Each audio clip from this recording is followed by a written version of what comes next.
የጥፋት ጥምረቱ መርዶ ሰምቷል።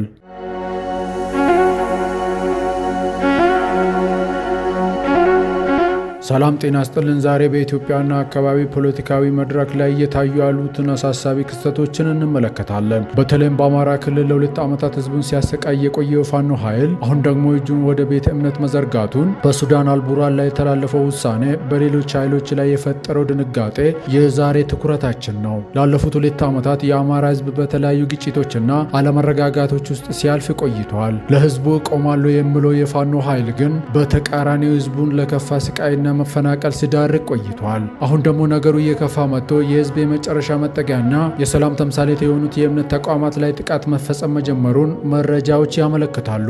ይህ ድርጊት የህዝብን ሞራል ከመንካት ባለፈ ክልሉን ወደማያልቅ ትርምስ ውስጥ እየከተተው ይገኛል። የሃይማኖት ተቋማትን ማክበርና ለህዝብ ደህንነት ቅድሚያ መስጠት የትኛውም ታጣቂ ኃይል ግዴታ መሆን ነበረበት። ሆኖም አሁን ላይ ያለው እውነታ ከዚህ የራቀ ነው። በሌላ በኩል ከድንበር ባሻገር በሱዳን ጦር መሪ አልቡርሃን ላይ አሜሪካ ያስተላለፈ የዓለም አቀፍ አሸባሪነት ውሳኔ የቀጠናውን ኃይል ሚዛን እየነካው ነው።